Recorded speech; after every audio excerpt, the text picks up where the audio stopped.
Hello everyone. Last time we have completed ionic equilibrium. Now we'll start with a new chapter, that is chemical thermodynamics.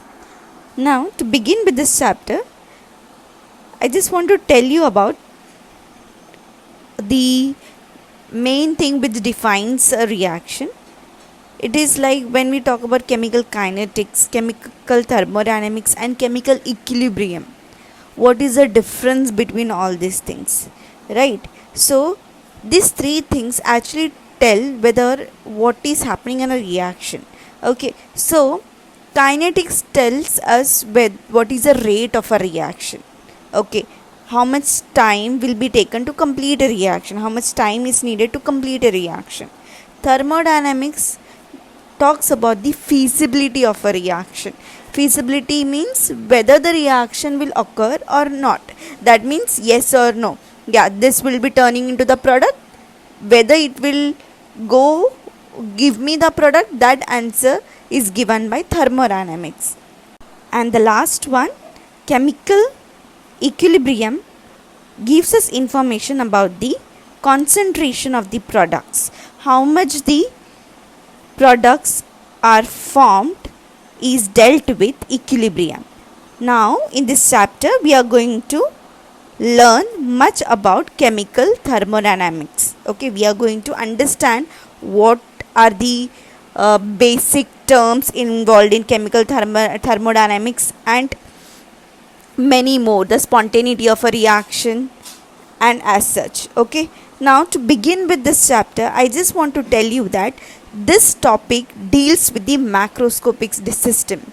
That means we are talking in bulk over here. Okay, and to understand the word thermodynamics, what do you mean by that? Thermo means heat and dynamics means power or energy.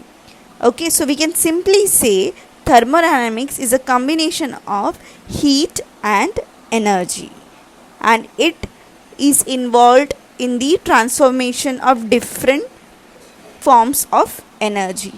Okay, so let's see the definition of chemical thermodynamics. So we can define thermodynamics as the study of heat and its transformation into different forms of energy. Now this was coined by Lord Kelvin. Okay, now we'll see some of the basic terms involved in thermodynamics. There are some basic terms which are involved in thermodynamics. They are system, surrounding and boundary. As you can see in the diagram, there is a cylinder in which we have taken gas, and that is closed by using a movable piston. Now since it is a movable piston, the gas can expand depending upon what is happening inside. It can release some of the energy. Okay, that means a system is a one which we study. Okay, the cylinder, inside that what is there? Gas is present. We are observing the changes in gas, the energy release, the energy absorbed, whatever is happening to the gas, we are seeing that. So that becomes our system which we study.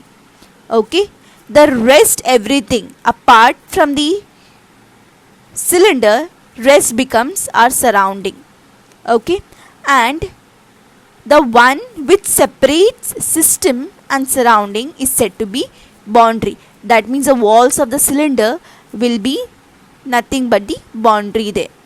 Simply we can just remember system plus surrounding is equal to the universe. Okay, that means system and surrounding are a part of universe. Okay, so let's define now. So to understand about system, a part of the universe under thermodynamic investigation is called system. That is where we study things. Okay, now to talk about surrounding, all other parts of the universe outside the system such as cylinder, room and others are surrounding. Next, the surface of separation between the system and its surroundings is called the boundary. Okay, now simple, when you are in the lab, when we do test in a test tube. So test tube, whatever reactants you are taking inside the test tube is our system. The walls of the test tube becomes the boundary, and rest everything becomes the surrounding there. Okay, so for our purpose we just focus on a specific area, but rest everything becomes our surrounding there. Okay, hopefully you understood the terms involved here. So now we'll see the types of system. There are three types of system: open system, closed system, and isolated system. So first we'll understand what is an open system. Now over here you can see a cup of coffee is kept, cup of anything, hot thing is kept. That's the reason vapors are going. Okay, so we can just assume a cup of coffee is kept in such a manner that it is not closed from the top. Okay, so what will happen? After some time, the cup of coffee will cool down. That means the energy is getting transferred to the surrounding. Okay, and some of the vapors are going away. So we can say there is loss of matter as well in this case. So a system is a one which exchanges both energy and matter with the surrounding. Once again, here what is happening? It is an open system. This is not a, that means the matter as well as energy is able to get exchanged with the surrounding. So it is said to be an open system. An open system. Now second one is closed system, where you can see hot cup of coffee is there and we have closed it, or we have covered it by the help of saucer. Okay, over here after some time the coffee will cool down, but the vapors which is getting collected under the saucer will drop into the cup. Therefore there is no loss of matter over here. Here only what is happening? Only there is exchange of energy. So such a system that exchanges energy and not the matter with the surrounding is said to be what? Closed system. Okay, and the last one, isolated system. Over here the same thing is taken which we have taken in B, but it is now isolated or insulated. Okay, that means here there is no exchange of heat nor matter. Heat, that means in the form of energy. There is no exchange of energy and matter. That means the coffee will be hot after some time. That means even if I kept it for a long time, it will remain hot because it is insulated over here now. Okay, so the system which doesn't allow the matter or the energy to escape off is said to be isolated system. Okay, hopefully you understood by seeing the diagrams. Okay, so we'll just revise now. So the system which exchanges both energy and matter with the surrounding is called an open system. A system that exchanges energy and not the matter with the surroundings is called a closed system. A system that does not allow exchange of either energy or matter with the surroundings is an isolated system. Now we'll see the properties of system. There are two properties of system. One is extensive property and other one is intensive property.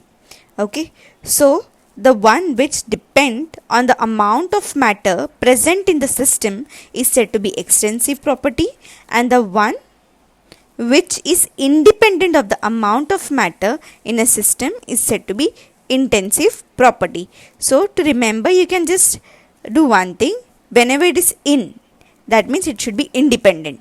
Okay, and extensive it will be the other way. Okay, so extensive will be, it will depend on the amount of matter, and intensive will be, it will be independent of the amount of matter present in a system. So now we'll see some examples. So for examples of extensive properties: mass, volume, internal energy, heat capacity, number of moles. Everywhere the amount of matter is very important. So it comes under extensive property. Now the next one, intensive property, the one which is not dependent upon the amount of matter, like melting point, boiling point. When we take melting or boiling point, it is not dependent on the amount of matter. Even if we take little amount of solid or liquid, it will give its melting point or boiling point accurately. So it is not dependent on the amount of matter. So examples are boiling point, melting point, pressure, temperature, surface tension, specific heat, etc. Okay. Now we'll learn about state functions. So for this, we'll consider that certain amount of gas is enclosed in a cylinder fitted with a movable piston. Now you can see two states over here, initial state and final state in the diagram, right? So let's suppose in the beginning they will be having P1 pressure, V1 volume, T1 temperature, and N number of moles. Okay, now over here this pressure sometimes may increase or decrease. Okay, so we are only concerned with the initial and the final state of a system. That means what is at the beginning and what is at the end while we are studying the system, right? So such kind of properties defining the state of a system are said to be state function. That means they are not dependent on the path followed. After some time, the P1, for example, if it is 1 bar pressure, it may go to 2 bar, right? So P2 will be 2 bar. V1, for example, if it is say 1 dm cube, it may change to 0.5 dm cube, right? And temperature can remain constant, but we will find out what is the exact temperature at that time, right? So these are said to be nothing but the state functions. So what are state function? The property which depends on the state of the system and independent of a path followed to attain it is called the state function. Okay, and the properties which depend on the path are called as path function. For example, work and heat. That means what? By following different path, the value for work and heat will be different. Therefore, they are said to be path functions. Okay, so hopefully this thing is clear now. Now we'll learn about process and its types. Okay, now to begin with, we should understand what is the meaning of process. Okay, a transition from one equilibrium state to another is called a process. Okay, what is process? A transition from one equilibrium state to another is called as process. Okay, so now we'll see how many types of process are there. There are in all 5 types of process. What are they? Isothermal process, isobaric process, isochoric process, adiabatic process, and reversible process. Now we'll see each one in detail. First we'll see what do you mean by isothermal process. Okay, so the temperature of the system remains constant throughout the transformation in this case.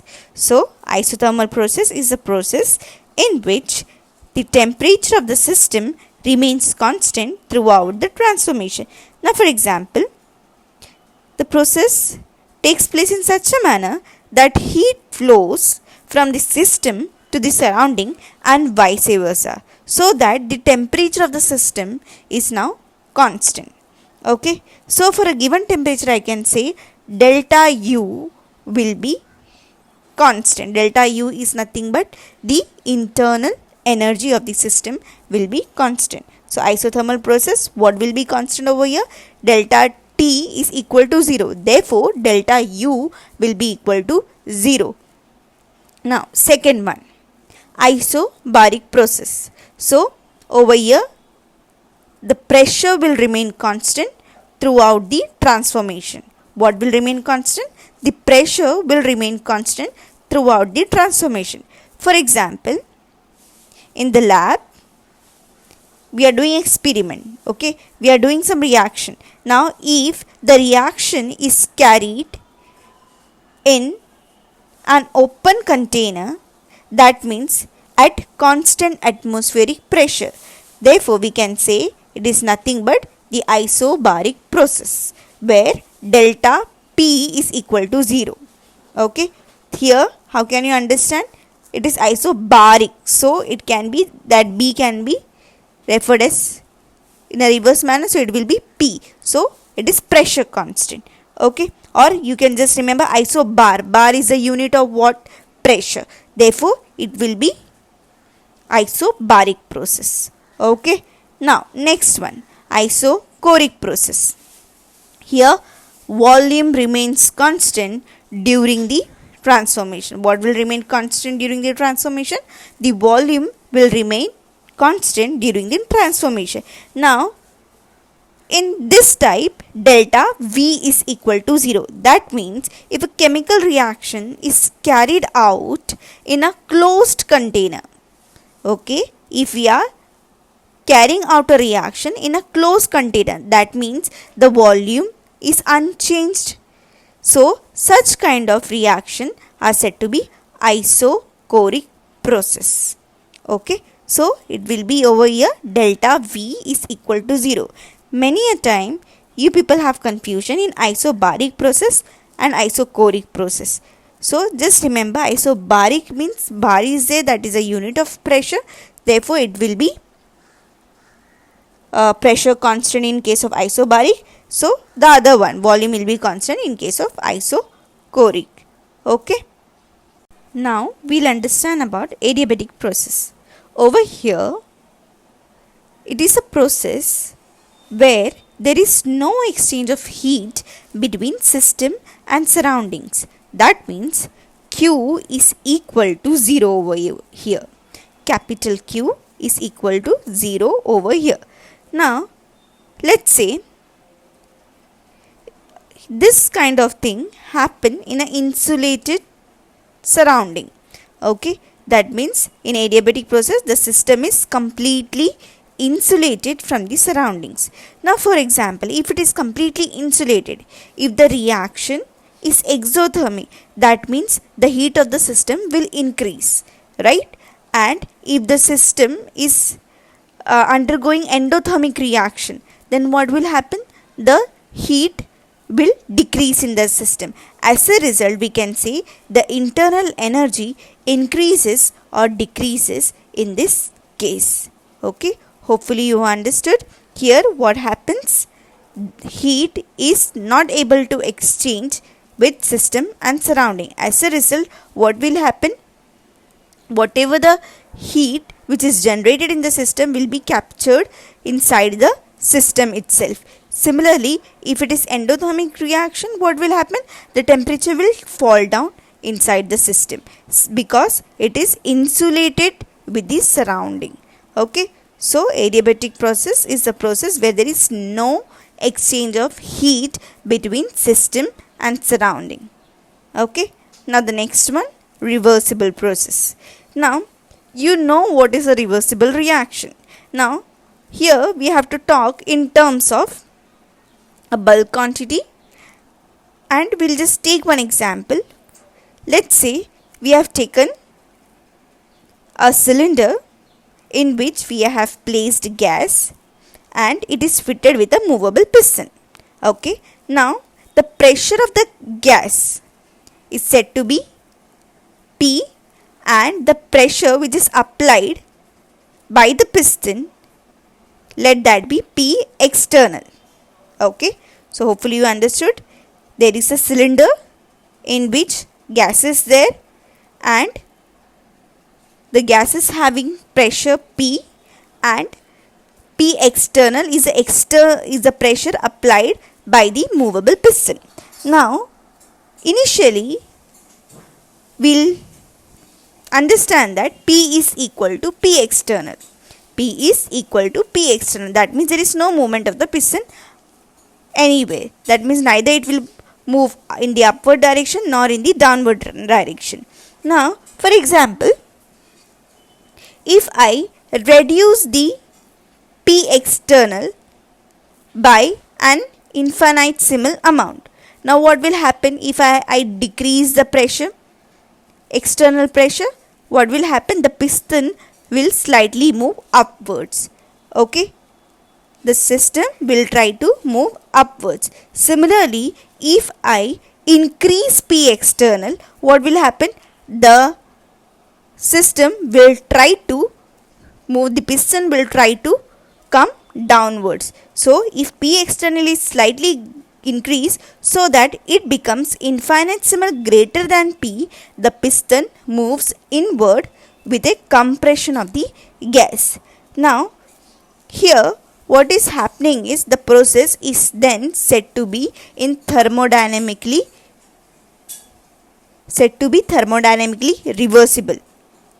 Okay, so such a process conducted in such a way so that at every stage the driving force due to the pressure P is infinitesimally greater than the opposing force due to what? Due to the external pressure P external, and which can be reversed by a slight change in the opposing force, is said to be reversible process. Okay, hopefully you understood. Simple, just remember about the reaction. What happens in case, if I'll just take another example, like just for your understanding. Okay, if I'll say reaction is going on, reactant going to product. Okay, over here what will happen if I say the driving force is in the reactant? Therefore, if reactant is having the driving force, then only it will go to reactant to the product. So if the product is giving an opposing force, then only it will return back to the reactant side. Such a reaction will be called as what? Reversible process. Okay, so over here the driving and the opposing force should be infinitesimally different from each other. Okay, the driving force if it is greater, it will lead to product. If the opposing force is slightly greater, it will give me the reactant. So the system to be reversible, the opposing force should be slightly greater than the opposing force should be slightly greater than the driving force. So once again I'll repeat, a process conducted in such a way so that at every stage what is happening, the driving force due to the pressure P is infinitesimally greater than the opposing force due to external pressure, and which can be reversed by slight change in opposing force. Please understand, over here if we have to reverse back the system, reverse back a reaction, the opposing force should be greater. Normal reaction, what will be greater? Driving force will be greater. But to get a reversible process, opposing force should be greater over here. Now we'll learn some of the features of reversible process. Now the first point, as the definition, the driving and the opposing force differ by an infinitesimal amount. Second, it can be reversed by an infinitesimal change in conditions. Hopefully you understood both the points. First is the driving and opposing force should be different by an infinitesimal amount, and the process can be reversed by an infinitesimal change in conditions.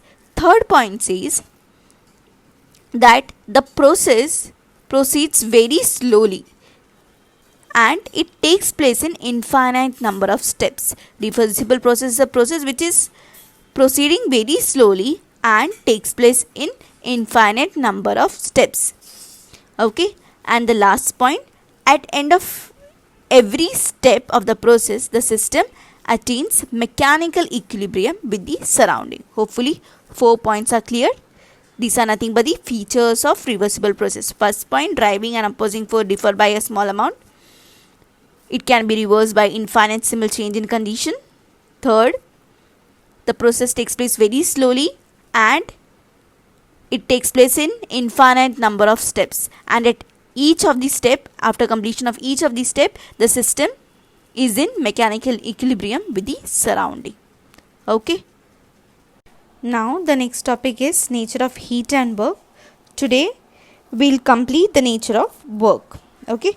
So to begin with, first we have to understand what is the meaning of work. Now in mechanics we say that work is the energy by which body is displayed through a distance d with an application of force. That means we know that W is equal to what? Force into displacement.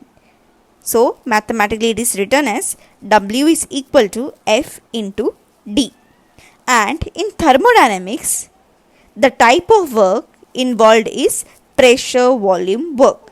That means we can say W is equal to P into V. So it is defined as what? Over here, work is done when the system expands or contracts against a external opposing force. Okay. Now, so we have to now understand that whatever we said in thermodynamics, that is pressure volume work, whether it is equal to W, that we have to prove over here. So let's say we know that pressure is nothing but equal to force per unit area. What is pressure equal to? Force per unit area. So I can replace P by F upon A. So F upon A into V. Now I'll say what is A? A is equal to, if I say D is the distance, I can say area will be equal to D into D, that means equal to D square. So I can replace A by D square. So my equation becomes F upon D square into, now volume will be therefore equal to D into D into D. Okay, so instead of volume I'll write it as D cube. So I can cancel D square. Okay, so at the end I'll get it is equal to F into D. F into D is nothing but equal to work. Hopefully you understand the derivation over here. Whenever it is asked to prove pressure volume work, you have to derive in this manner. Okay, so now we'll see some examples of this. We are going to see examples of pressure volume work. So first example, decomposition of H2O2. What is H2O2? Hydrogen peroxide. Now you can see the reaction there. Hydrogen peroxide in liquid state goes to water plus oxygen. Okay, now as you know, liquid will take less space and gas will take more space. Okay, because in gas the molecules are far apart, right? So in the reactant side you can see 2 molecules of H2O2, and in the product side you can see 2 molecules of water plus 1 molecule of oxygen which is created, right? This is a reaction we are taking in bulk.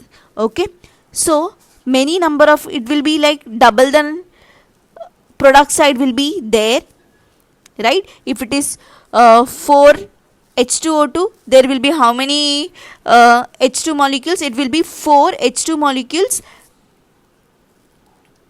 4 H2 molecules plus 2 oxygen molecules will be there. That means the quantity in the product side is more. As a result, we can easily understand that the product will need more space. Okay, so let's understand the diagram now. So we have taken that means we have taken one cylinder. Okay, in the first cylinder we can see that we have taken what? Hydrogen peroxide, and this cylinder is closed with the help of a movable piston, and over that we have kept small weights. Okay, now once the reaction proceeds, what will happen? There will be formation of water and oxygen. As a result, this piston is slightly moved upwards.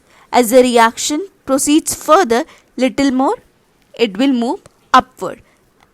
And that means what is happening, the oxygen molecule, which is a gas, is trying to push the piston upwards, okay, so that it should get space inside the cylinder.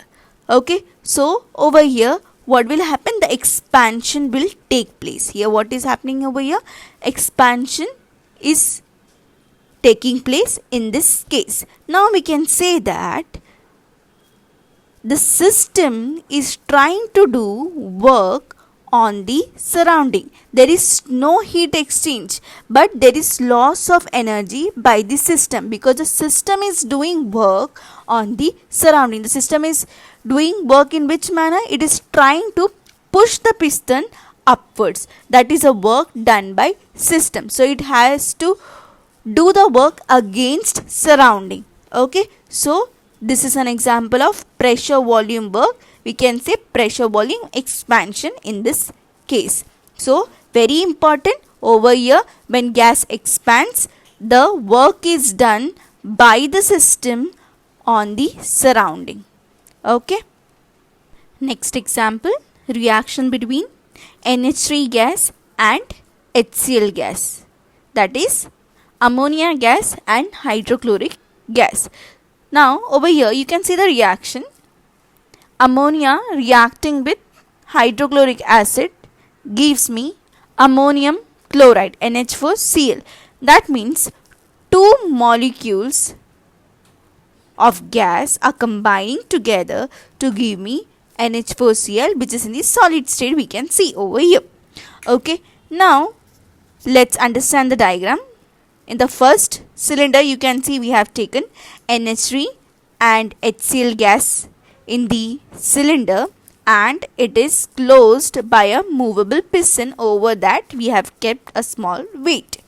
Okay, over here what will happen in this, after the once the reaction proceeds, we can see in the second cylinder that the height is decreased. Height of the piston is decreased. That means what is happening, compression takes place in this case. That means the surrounding is doing work on the system. I can say in other manner that the system is gaining energy over here. The system is gaining energy in this case. So we can say if no heat transfer occurs, work done by the surrounding is equal to gain in energy by the system. So over here this is nothing but called as PV work. Okay, so simple. Last case it was work was done by the system on the surrounding. Over here work is done by the surrounding on the system. So simple way to understand, whenever gas expands, work done by the system to the on the surrounding, and whenever it compresses, it is work done by the surrounding on the system. Okay, hopefully you understood all these things. Okay, now next class we learn nature of heat. Okay, thank you.